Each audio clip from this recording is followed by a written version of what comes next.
তখন গন্ডগোল হয়েছে তোমার উগ্রবাদ যাইয়া দিল্লি সব মানুষ ফেলাই গেছে চার পরিবারের 16 জন লোক দিল্লি ফেলাই গিয়া তারা 14 আগস্ট এই অভিশপ্ত দিনটি আসলে 16টি তাজা প্রাণ হারানোর ব্যথায় কাঁদে গোটা এলাকা। আজও স্বজন হারা বন্ধু হারা গ্রামবাসীরা ভুলতে পারে না সেই 14 আগস্টের রাত 9:30টায় নৃশংস হত্যাকাণ্ডের ঘটনাটি। ঘর বাড়ি ভিটে মাটি ছেড়ে চলে এসেছে প্রত্যেকটি পরিবার। আজও তারা বাতাসে বারুদ ও রক্তের গন্ধ অনুভব করে। ঘটনাটি আজকের নয়, ওই ঘটনা 2003 সালের 14 আগস্ট বৃহস্পতিবার রাত আনুমানিক 9:30টা। 2003 সালের 14 আগস্ট বৃহস্পতিবার ছিল সেদিন। তেলিয়ামুড়ার বড়লুঙ্গা এলাকার 16 জন গ্রামবাসী উগ্রপন্থীদের হাতে একসঙ্গে মারা গিয়েছিল। সেই অভিশপ্ত রাতের কথা ভুলতে পারেনি ওই এলাকার বাসিন্দারা সহ তাদের পরিবারের লোকজন। এখনো ওই অভিশপ্ত সন্ধ্যা রাতের কথা মনে পড়লে তাদের গা শিউরে ওঠে। আজও ঠাকুরচাঁদ বিশ্বাস, স্বপন বিশ্বাস, রাজমোহন সরকার এবং রবীন্দ্র বিশ্বাসের বেঁচে থাকা পরিবারের লোকেরা 14 আগস্ট তারিখটি শুনলে বারুদ আর রক্তের গন্ধ ভুলতে পারে না। তেলিয়ামুড়া শহর থেকে প্রায় 5 কিলোমিটার দূরে বড়লুঙ্গা এলাকা। একটা সময় কৃষি প্রধান এলাকা বলে বিবেচিত ছিল ওই এলাকা, কিন্তু বর্তমানে কেউই থাকে না ওই এলাকায়। এক প্রকার জনশূন্য হয়ে পড়েছে এলাকা। উল্লেখ্য যে 2003 সনের 14 আগস্ট রাত তখন প্রায় 9:30টা। স্বাধীনতা দিবসের আগের দিন ছিল। ওই বড়লুঙ্গা এলাকায় সেই সময় বাঙালি অংশের মানুষেরা বসবাস করত। আর সেই রাতে এনএলএফটি জঙ্গি বাহিনী আক্রমণ চালায় ওই এলাকায়। ফলে সেই অভিশপ্ত রাতে ওই এলাকার 4 পরিবারের 16টি তরতাজা প্রাণ উগ্রপন্থীদের গুলিতে ঝাঁঝরা হয়ে গিয়েছিল। কিন্তু ওই 4 পরিবারের বেঁচে থাকা সদস্যদের কপালে বিগত 22 বছরে কোনো প্রকার সরকারি সাহায্য অথবা সহযোগিতা কোনো কিছু জুটেনি। কিন্তু বর্তমানে বিজেপি সরকারের আমলে বিশেষ করে যমুনা সরকারকে প্রধানমন্ত্রী আবাস যোজনায় ঘর দেওয়া হয়েছে, বৃদ্ধ ভাতা দেওয়া হয়েছে এবং অন্যান্য পরিবারগুলিকে মধ্য কৃষ্ণপুর গ্রাম পঞ্চায়েত থেকে সরকারি সুযোগ সুবিধা পৌঁছে দেওয়া হচ্ছে এবং আগামী দিনেও এটা জারি থাকবে বলে খবর। কেননা 2003 সালের 14 আগস্ট ওই দিনটি ছিল এলাকাবাসীদের কাছে একটি বিভীষিকাময়ের মতো। কোন সাল ছিল ওটা?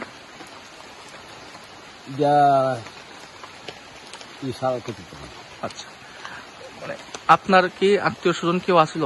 সবাই আত্মীয় স্বজন, মানে আপনার আত্মীয় স্বজন সবাই যারা মারা গেছে? হ্যাঁ, সবাই সব মানুষ আমরা একই পরিবারে। আপনার কি আসলো সম্পর্কে, আপনার কি লাগতো? আমার বাবা, আচ্ছা, আমার ভাই, আমার ভাই বউ, বাতিজি, এলো 4 জন। এখন বোন জামাই, বোনের ঘরে 3 জন বাচ্চা, এলো 5 জন।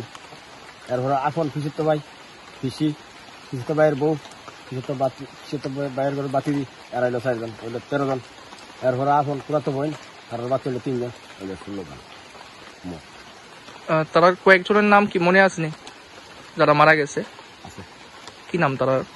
রাজমোহন সরকার, এরপরে বিনোদ সরকার, শিবানী সরকার, কমলা সরকার, তারপরে বোনের নাম তাহসান বিশ্বাস, বোনের নাম বাসনা বিশ্বাস, এরপরে রঞ্জিত বিশ্বাস, তারপরে প্রসেনজিৎ বিশ্বাস, এরপরে এই ইডির নাম পেতে, এরপরে দিল রবীন্দ্র বিশ্বাস, এরপরে রানীমেলা বিশ্বাস, আর 2 জনের নাম পেতে না।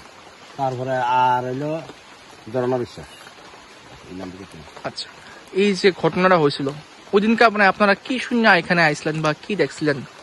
আমরা শুনছি বাড়ির থেকে যে গুলি আওয়াজ দিতেছে, মাথার উপরে গুলি দিতেছে, চলে আমরা লাগিয়েছে গন্ডগোল মতো গুলি আওয়াজ দিতেছে, গুলি আইতেও আছে, আমরা মাথার উপরে যাইতেছে। তারপরে এই ধরনের এটা শ্রমটা শেষ হয়েছে। তারপরে একটা নতুন একটা গাড়ি আছে মঙ্গলার বাড়ির, গাড়িটা পার করতে পারে হেরা বাদ দিয়ে আইতেছে, এই ফাঁকা তারা চলছে যাইতেছে গা।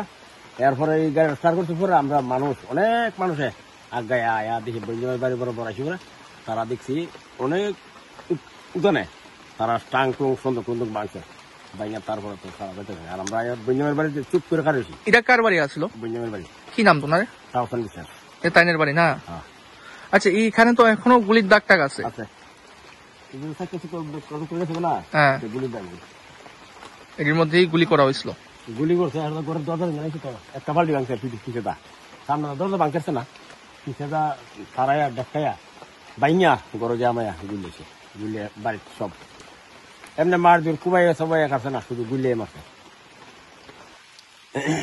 তো এই দিনটা আইলে আপনার আর কেমন লাগে? মানে আজকের দিন আইলে আমরা মনটা খুব দুঃখ লাগে, মানে কথাটা মনে হয় আর কি। আপনারা ওই সময় কোন রকমের সরকারি সাহায্য সহযোগিতা পাইছিলেন নি? না পাইছি না তো, ওই তো সার পরিবারের মধ্যে ওই তো 25,000 টাকা বেরিয়েছে চারদার মার হতে, আর এমনি সাহায্য কিছু করছে না বা আজ পর্যন্ত দিছিও না। বা অনেক বছর ধরে বাড়ি ছাড়া আসলাম এই জায়গা তারাই কিনা বাড়ি তো না এমনি পরের বাড়িতে রয়েছি চেয়ারম্যানের বাড়িতে রয়েছি আমি প্রায় 5-10 বছর মতন। তারপরে তার 3 ঘন্টা জায়গা কিনা গিয়ে বাড়ি গেছি চিন্তা করুন আজকে রেখাই আর লাখটা বেতন লাগাই না। তবে কি সরকারি সাহায্যটুকু তাদের ক্ষত চিহ্নে মলমের কাজ করবে? তা একমাত্র জানেন স্বজনহারা পরিবারগুলো। তেলিয়ামুড়া থেকে রাহুল পালের রিপোর্ট, ত্রিপুরা পাইওনিয়ার।